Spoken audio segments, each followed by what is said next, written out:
భూమియు దాని సంపూర్ణతయు లోకమును దాని నివాసులను యెహోవావే. కనుక దేవునివేవి. హల్లెలూయా. మనము మన విశ్వాసాన్ని దేవుని వాక్యం ఎంతగా చదువుతామో మన విశ్వాసం అంతగా బలపరచబడుతుంది.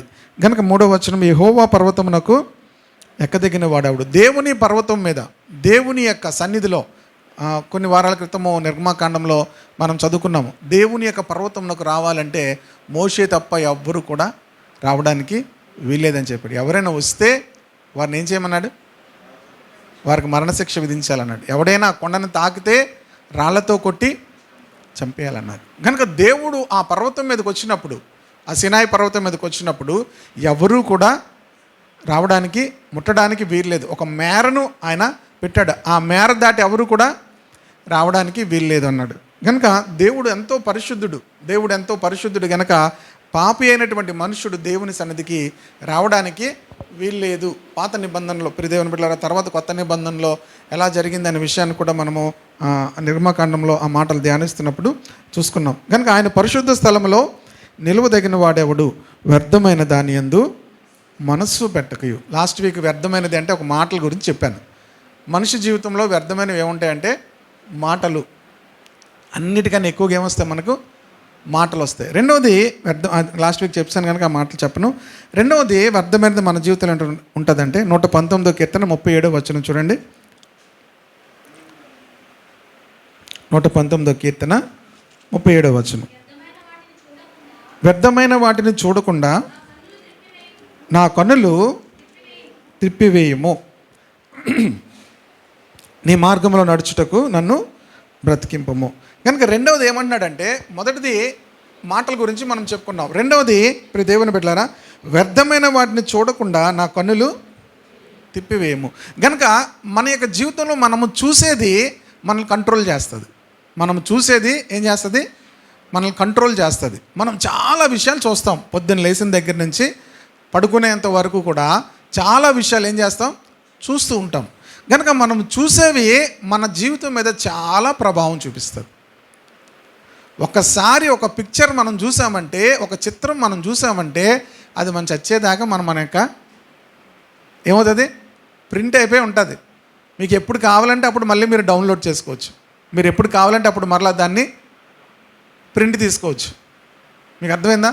ఈ టోక్యో ల్యాబ్లో అవన్నీ కూడా మన ఫొటోస్ తీశారు కదా, మనం పాస్పోర్ట్ సైజ్ ఫొటోస్. కానీ మరలా మీరు అడిగారు అనుకోండి, ఆ ఫోటో వాడు ఒక డేట్ వేసుకుంటాడు. డేట్ వేసుకొని ఒకటి పెడతాడు. మీరు ఎప్పుడు వెళ్ళి అడిగినా ఇది ఆ డేట్ మీరు చెప్తే మరలా మీకు ప్రింట్అవుట్ ఇస్తామని చెప్తాడు. మీరు ఆ డేట్ కానీ చెప్తే, లేకపోతే మనకి ఇస్తాడు కదా ఒక చిన్న కవర్ లాగా, దాని మీద డేట్ ఉంటుంది. ఆ డేట్ కానీ మనం చెప్తే మరలా మన ప్రింట్అవుట్ మనకి ఇస్తాడు. కంప్యూటర్లో మనకు అలా దాచుకొని ఉంటారనమాట. అవి డిలీట్ చేయరు. మన మనసులో కూడా మనం చూసినవి, మన కన్నులతో మనం చూసినవన్నీ కూడా ఏమైపోతాయి? స్టోర్ అయిపోయి ఉంటాయి. చాలా జాగ్రత్తగా ఉండాలి ఏం చూస్తున్నాము అనేది. ఇది మన జీవితాలను ప్రభావితం చేస్తుంది. కనుక మనము మీడియా ద్వారా ఇప్పుడు ఎన్నో చూస్తాం, ఎన్నో చదువుతున్నప్పుడు చూస్తుంటాం. కనుక అవన్నీ కూడా మన లైఫ్ని కంట్రోల్ చేస్తుంటాయి. కనుకనే దేవుని యొక్క పర్వతంలోకి ఎక్కదగిన వాడెవడు అనేటువంటి మాట చెప్తూ ఇక్కడ ఏమన్నాడంటే, వ్యర్థమైన వాటి మీద మనస్సు పెట్టక. కనుక ఇక్కడ వ్యర్థమైన వాటిని దావీదు మరలా ఆ యొక్క కీర్తనలో 24 కీర్తనలో చెప్పాడు. ఇక్కడ ఈ కీర్తనకారుడు అంటున్నాడు, వ్యర్థమైన వాటిని చూడకుండా నా కన్నులు తిప్పివేయము. కనుక మన కన్నులను తిప్పివేయడానికి పరిశుద్ధాత్మకు మన అవకాశం ఇవ్వాలి. మనం ప్రార్థిస్తున్నామంటే అర్థం ఏంటనుకుంటున్నారు? We are giving control to Holy Spirit. మనము దేని కొరకైతే ప్రార్థన చేస్తున్నామో పరిశుద్ధాత్మకు మనం వాటి మీద కంట్రోలింగ్ ఇస్తున్నాం అన్నమాట. మనం దేని కొరకు ప్రార్థన చేయమో దాని మీద దేవునికి అధికారం లేదు, దానికి అధికారం లేకుండా చేస్తాము. కనుక ప్రియ దేవుని బిడ్డలారా, మన జీవితాల్లో పరిశుద్ధాత్ముడు పని చేయాలంటే వాటి కొరకు మనం ప్రార్థిస్తే పరిశుద్ధాత్మను మనము ఆహ్వానిస్తున్నాము మన జీవితాలను కంట్రోల్ చేయడానికి. యోబు ఏమంటాడంటే, నేను ఒక నిబంధన చేసుకున్నాను, నేను కన్యకను నా కన్నులతో నేను చూడకుండానట్లు నా కన్నులతో నేను నిబంధన చేసుకున్నాను. పాత నిబంధనలో ధర్మశాస్త్రం లేనప్పుడే అంత భక్తిగా తన యొక్క జీవితంలో కాపాడుకున్నాడు. ప్రియ దేవుని బిడ్డలారా, యేసుక్రీస్తు ప్రభువారు కూడా మొట్టమొదటి ప్రసంగంలో చూపుల గురించి ఆయన చెప్పాడు, చూసే వాటిని గురించి. కనుక మరి మనము చూసేటువంటి ఆ చూపు, ప్రియ దేవుని బిడ్డలారా, మా చూపును బట్టే మన హృదయంలో పాపము జరుగుతుంది అని అంటున్నాడు. కనుక ఐస్ మన జీవితాల్లో ఆ చూసేటువంటి వాటన్నిటి మీద మన కంట్రోల్ ఉండాలి. ఎందుకంటే అది తర్వాత దినాల్లో అది మనకు తెలియకుండా మన యొక్క భావోద్రేకాలను వాటన్నిటిని కూడా ఏం చేస్తుంది, కంట్రోల్ చేస్తుంది. అంతేకాదు మనం చూసే ప్రతిదాని వెనకాల కొన్ని స్పిరిట్స్ ఉంటాయి. ఎందుకు వచ్చింది మనకు ఆ స్పిరిట్, మన మీద ఎందుకు పనిచేస్తుంది? Lust is a spirit. Lust is a spirit. మీకు చెప్పనా, నేను ఆ స్పిరిట్ నేను చూశాను. ఆ స్పిరిట్ నేను చూశానంటే మీకు నేను ఏదో ఒక స్పెషల్ పర్సన్లా చూడొద్దు.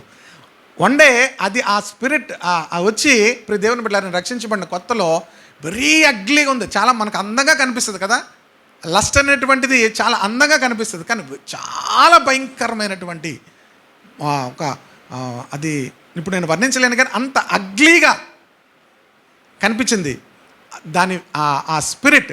ప్రియ దేవుని బిడ్డలారా, మీద మనకు జయము కావాలంటే ప్రియ దేవుని బిడ్డలారా, మన కన్నులతో ఏం చేయకూడదు, చూడకూడదు.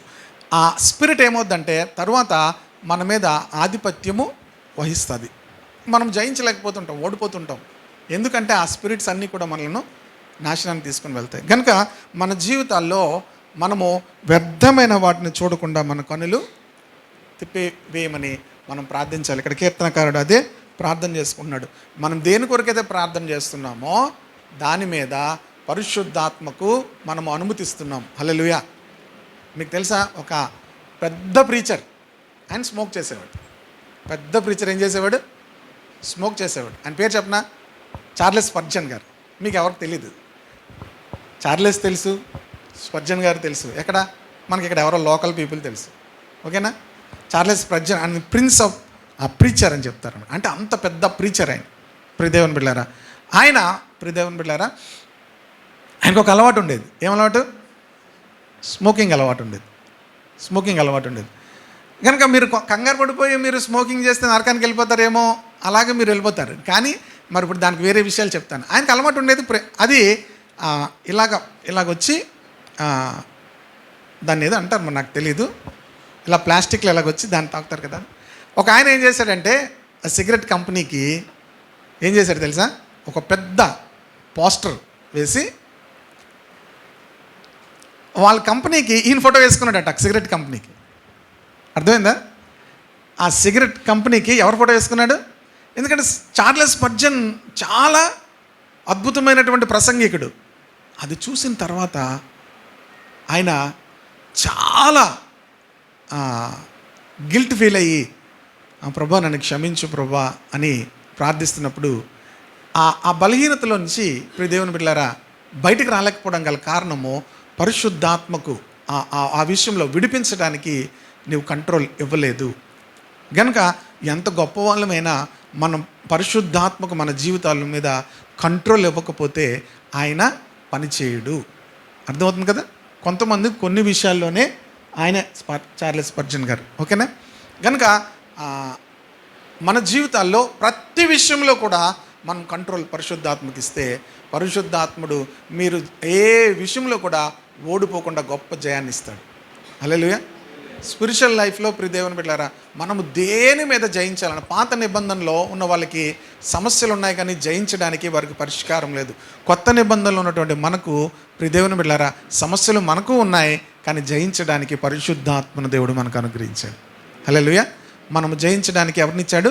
పరిశుద్ధాత్మనిచ్చాడు. కనుక పరిశుద్ధాత్మ ద్వారా మనము ప్రతి విధమైనటువంటి బలహీనతలను కూడా జయించవచ్చు. కనుక పరిశుద్ధ పర్వతం మీద ఆయనతో కూడా ఉండాలంటే, ఆయన ప్రియ దేవుని బిడ్డలారా ఆయన సన్నిధిని మనం నిత్యము అనుభవించాలంటే వ్యర్థమైన దానిని ఏం చేయకూడదట, చూడకూడదు. వ్యర్థమైన మాట మీద మనసు ఉంచకూడదు. అందులో వ్యర్థమైన వాటిని చూడకుండా నా కన్నులు తిప్పివేయం. కనుక ఎప్పుడైతే ఇది చూడకుండా మనం ఉంటామో ప్రియ దేవుని బిడ్డలారా చాలా మన జీవితాల్లో మన ఎమోషన్స్ కానీ మన యొక్క సిన్ఫుల్ డిజైర్స్ కానీ ఇవన్నీ కూడా చచ్చిపడి ఉంటాయి. ఏమవుతాయి?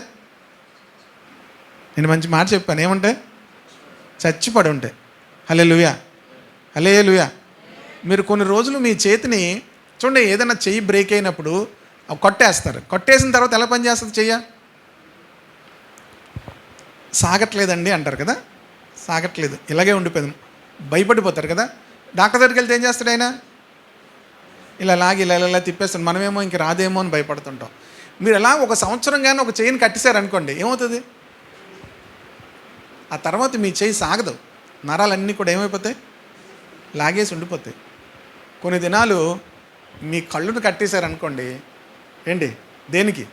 వ్యర్థమైన వాటిని చూడకుండా మన కళ్ళును ఆపేసుకుంటే, దేవుని బిడ్డలారా, మనము అద్భుతమైనటువంటి విజయాన్ని మనం అనుభవించగలుగుతాం. హల్లెలూయా. మన ఎమోషన్స్ మీద, మన భావోద్రేకాల మీద దుష్టుడు పని చేయకుండా ఉండాలంటే దేవుని బిడ్డలారా, మన కన్నులు చూసే ప్రతి దాని మీద కూడా మనము పరిశుద్ధాత్మక అధికారం ఇవ్వాలి. ఆమె చిన్నది చెప్తాను. నెక్స్ట్ వీక్ మరలా అలా 2-3-4 వారాలు చెప్తాను. వ్యర్థమైనవి మన జీవితంలో ఏముంటాయి? మాటలు వ్యర్థమైనవి. రెండోది మనం చూసేవి వ్యర్థమైనవి. మనం చూసే ప్రతీది కూడా మరి వ్యర్థమైనది ఏది ఉండకుండా పరిశుద్ధమైన వాటిని మనం చూడగలిగితే మన జీవితాల మీద పాపము ఏలదు. హల్లెలూయా. పరిశుద్ధాత్ముడు మన జీవితాలను ఏలుతాడు. ఆమె మనకి గొప్ప విజయాన్ని ఇస్తాడు. ఆమె మనం ఓడిపోతున్నాం అనుకోండి, మనకి ఎలాగుంటుందంటే, మనము అనుదినము కూడా దేవుని బిడ్డలారా సంతోషంగా దేవుణ్ణి ఆరాధించలేం. అక్కడక్కడ ఓడిపోతుంటాం, అక్కడక్కడ ఫెయిల్ అయిపోతుంటాం. ఫెయిల్ అయిపోతే మొక్కలు ఎలాగుంటాయి? డల్గా ఉంటాయి, ఓడిపోయామని. దేవుని బిడ్డలారా, జయించే వాళ్ళ మొక్కలు ఎలాగుంటాయి? మెట్లు ఎక్కుతూనే పాటలు పాడుకొని వస్తారు. హల్లెలూయా. ఎక్కడికి? అనుదినము కూడా ఏం చేస్తారు? పాటలు పాడుతూనే వస్తారు. పాటల విషయంలో నెక్స్ట్ మెయిన్ మెసేజ్లో చెప్పుకుందాం. అందరూ లేచి నిలబడదాం, ప్రభువుని అందరం కలిసి ఆరాధిద్దాం.